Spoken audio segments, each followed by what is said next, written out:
Ajuda aí, né?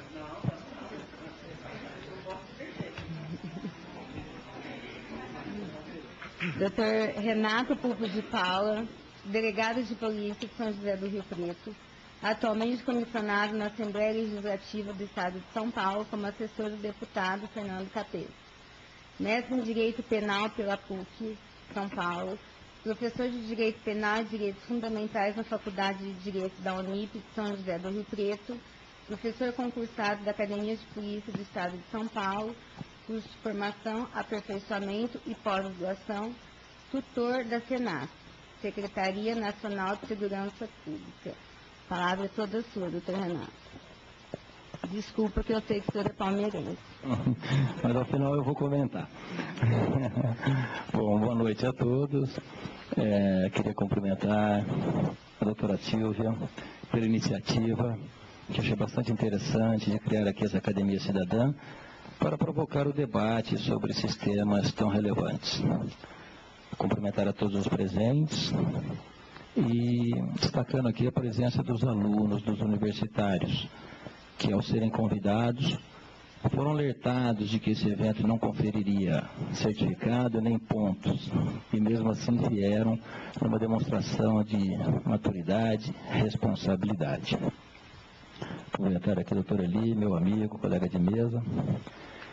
O doutor Eli tentou despertar em todos nós a reflexão sobre o problema bastante atual, e eu fiquei encarregado de falar do aspecto legal e da dificuldade dos operadores do direito em aplicar a legislação existente.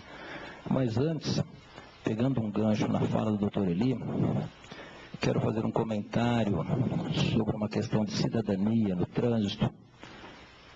Falo toda vez que tenho oportunidade. Não envolve álcool, mas envolve conscientização. E também é um problema, viu, Eli, que está relacionado com todos nós, é um hábito nos motoristas. É o famoso sinal de luz que a gente dá na rodovia. Dá não, eu não faço isso há muito tempo mais. Mas que as pessoas normalmente dão na rodovia quando cruzam uma fiscalização de trânsito, um comando da polícia rodoviária, para alertar aquele motorista que vem em sentido contrário e avisá-lo de que ali existe um policiamento. Esse comportamento é muito grave. Primeiro, porque a gente está ajudando aquele que desrespeita regras de trânsito a se furtar de uma abordagem policial. Isso quase todo mundo sabe e faz de forma consciente.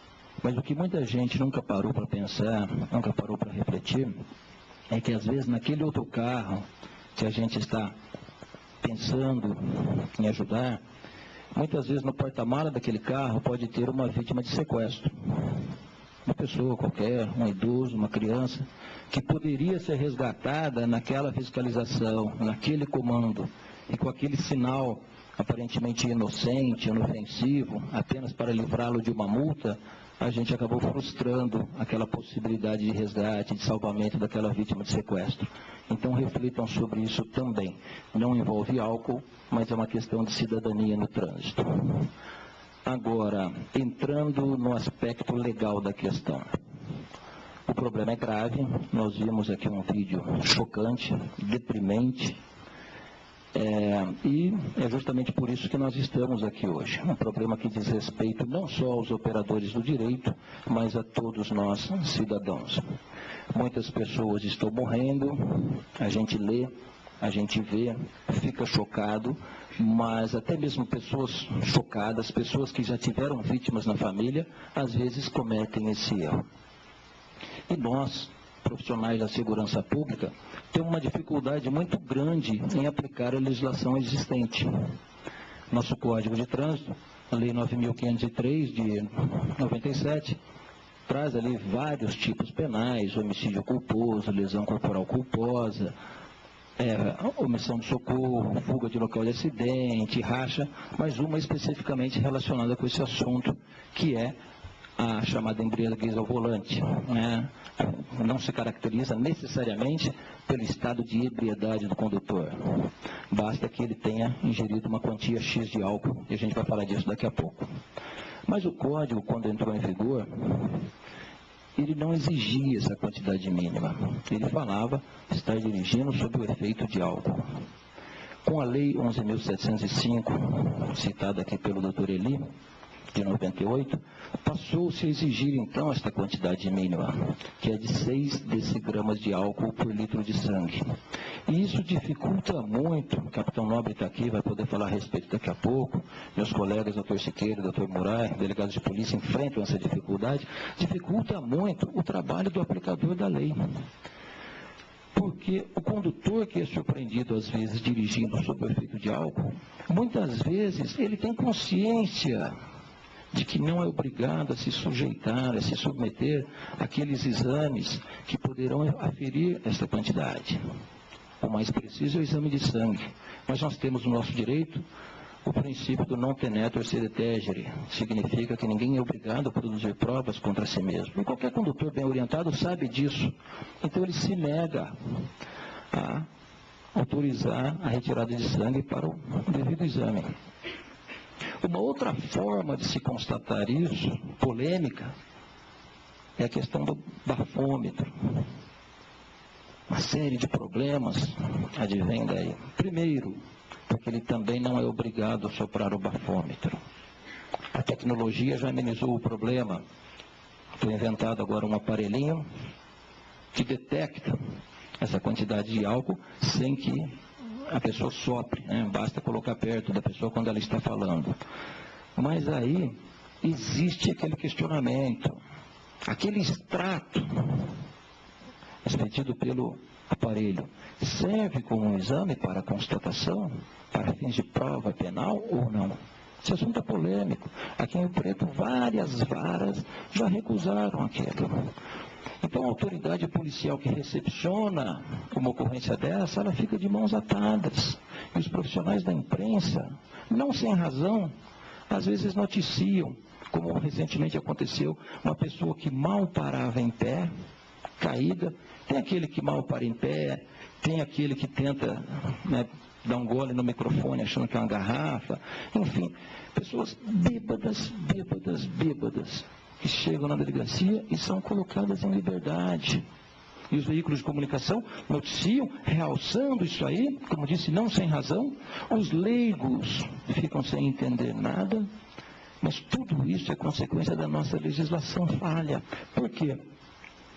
Ainda que o bafômetro tenha detectado que ele está sob o efeito de álcool, o Código de Processo Penal, no seu artigo 158, fala que quando a infração deixar vestígios, será indispensável o exame de corpo de delito.